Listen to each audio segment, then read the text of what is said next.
Well, good morning. Can I start by thanking you, Mia, for your welcome to country? An incredibly impressive story, and we wish you all the very best in your ambitions to be a police officer in the state of South Australia. God knows we need more of them at the moment, so we're very grateful for your efforts. To Gemma, thank you for your opening remarks, but more than that, can I thank the whole team at News Corp, including Mark Ranke and others, for facilitating the Bush Summit. You identified in your opening remarks an absolute truth in that here in South Australia, we can be prone to be an Adelaide city-centric jurisdiction. Out of a state of 1.7 million people, 1.3 million of them live in Greater Metropolitan Adelaide. And the Bush Summit effort, that led by News Corp, is an important occasion for us to reflect and contemplate the role of regional South Australia and what it means to our state. Because the truth is, South Australia's regions have always been the economic powerhouse of our state. Always.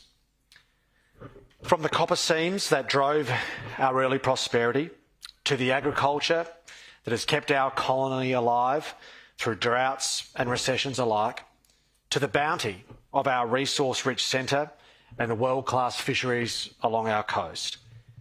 It is true that our economic complexity is increasing in space, defence and high-tech and more, but resources and produce remain our state's largest export industries by some margin, not to mention the internationally renowned products of our world-class vineyards, such as those that are around us today. And while South Australia's regions were integral to our past economic strength, I believe they will be integral and pivotal for our future prosperity. There is a huge economic opportunity before us in resources, in agriculture, in mining, hospitality, aquaculture, in forestry, and in our national energy transition. Our mineral wealth, along with our unique combination of abundant renewables, means we are in a prime position to lead the world in green iron, in copper production, in hydrogen, a revolution that can bring with it tens of thousands of jobs and boost local regional economies alike.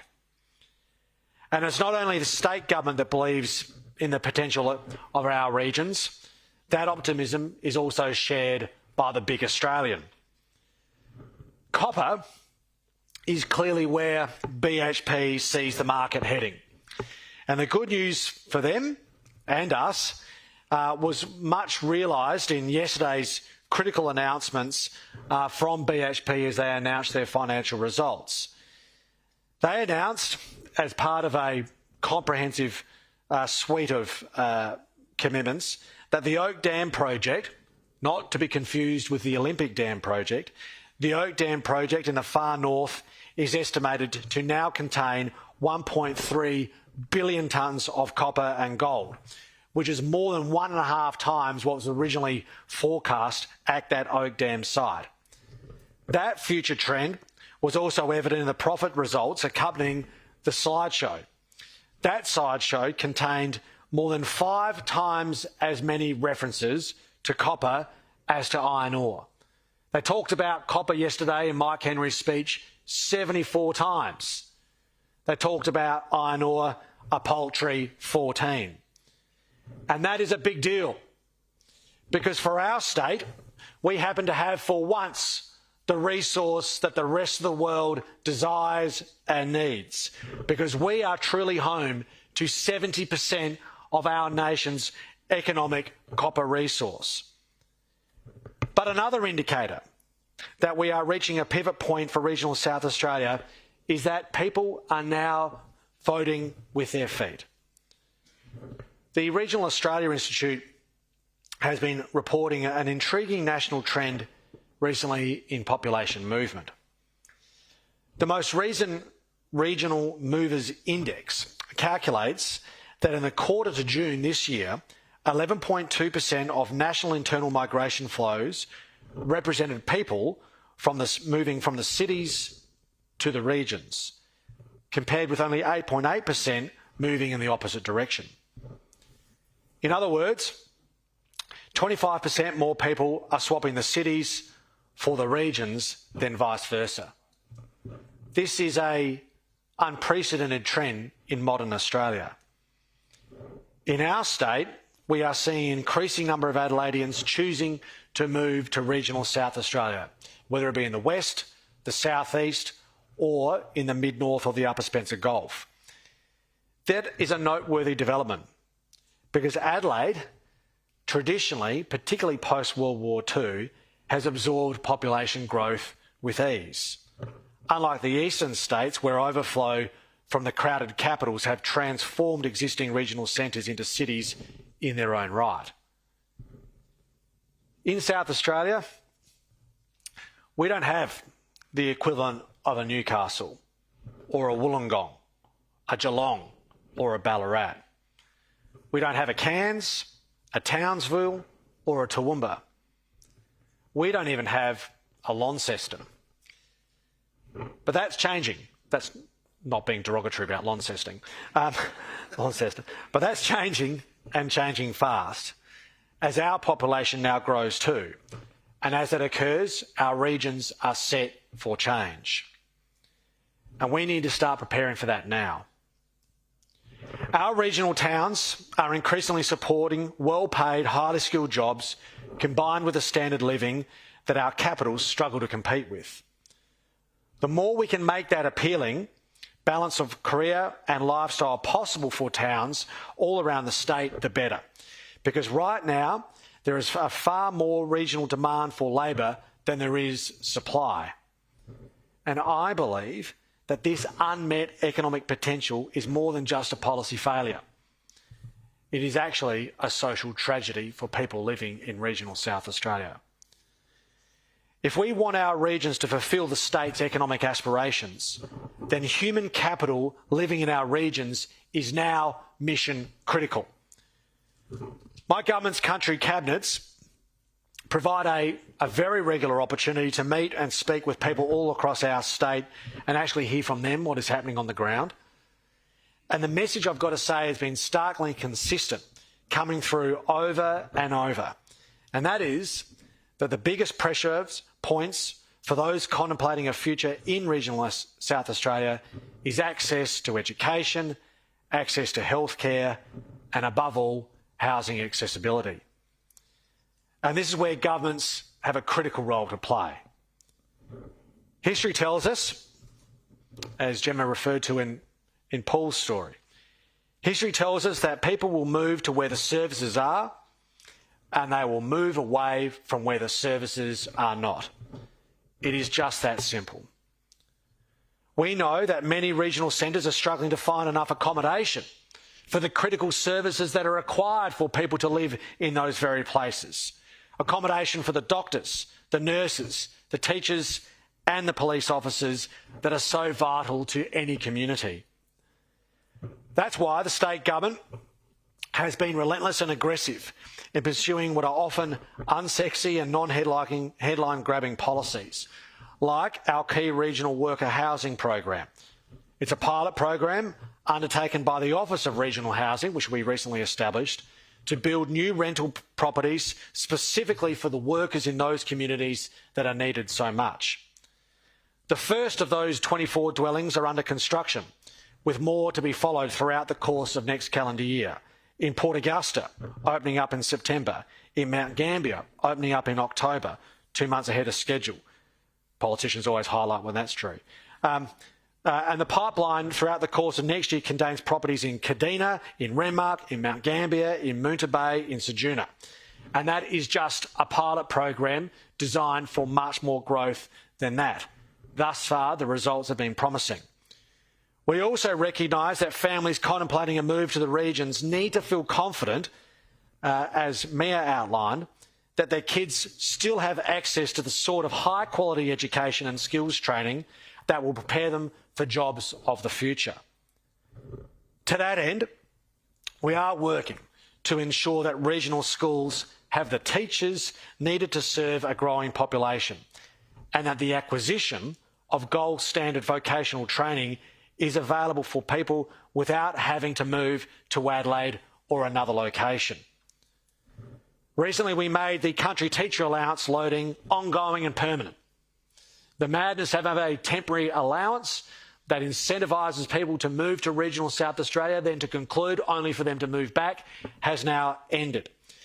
While we also invest in our technical colleges in regional South Australia. Port Augusta's new technical college will open to students next year, and the Mount Gambier Technical College is taking enrolments as we speak. Not only does that make study more accessible, it helps skilled workers stay in regional communities that they call home.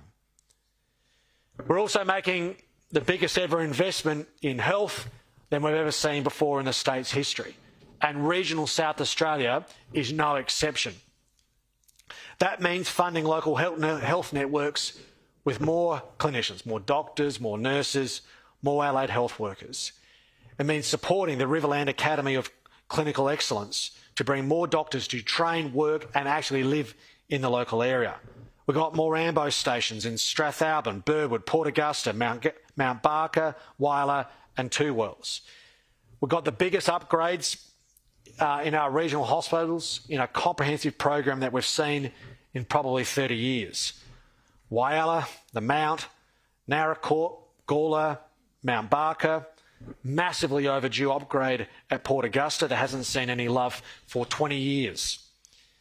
We're partnering with the RFDS, an outstanding Australian institution, one of the biggest new partnerships that we have pursued with them in decades. We're working with the Commonwealth on the single employer model for GP training, without going into too much detail, that is completely orientated to make sure that doctors or GPs who choose to live in regional South Australia are not put at a financial disadvantage to those that decide to call Adelaide home. The headline is that my government is determined to make use of every last tool to see and help regional South Australia enjoy not just a better standard of living, but for once a standard of living that is equitable to those people that live in our major metropolitan city. That in turn can lead to greater prosperity, opportunity and reward for those who have as much ambition as the state writ large. And we are doing this not just because it makes economic sense, which of course it does, or because it is a responsible thing to do, which of course it is, but also because it is fundamental to who we are as South Australians. Our state is as diverse as our country, but no matter where we live or where we came from, there is one thing that we all share, and that is somewhere within our lineage is a courage and history of resilience. It doesn't really matter whether your surname appeared on the passenger list of the Buffalo, or if your family's South Australian story began in a migrant hostel or a refugee camp, or even if you can trace your family lineage through 50,000 years or more on this continent. If you're here today, it's because you represent a history shaped by strength, sweat, and at some point, a degree of struggle. That's true regardless whether your history spans months or millennia. It's part of our identity. It is in our cultural DNA. It is what has made our nation's prosperity the envy of the world, but has also meant we've internalised a promise to the next generation that they will enjoy a greater standard of living than the one before. But we do find ourselves at a moment in history where that promise is harder than ever to fulfil. When the things that were once thought to lead to prosperity and security in Australia feel like they are no longer guaranteed. Access to a lifelong career, the stability of home ownership. And that risks a deepening of despair that is not limited to a particular generation or tax bracket or even to a particular postcode. It affects every single one of us. No young person wants to feel that the ladder of opportunity has been pulled up before they can even get on the bottom rung. No parent wants to feel that they are failing their children. And none of us wants to see the pillars of our community slowly disappear. A bank closure here, a footy team folding there. A beloved cafe on a main drag replaced with an empty storefront. But an economic renaissance in our regions is no longer a forlorn hope. It can be a reality, but only through a full court press from everyone. Government, industry, communities alike can realise this once-in-a-lifetime opportunity for South Australia and enhance the incredible potential for our state from the far north to the EP, to the Nullarbor, to the Limestone Coast.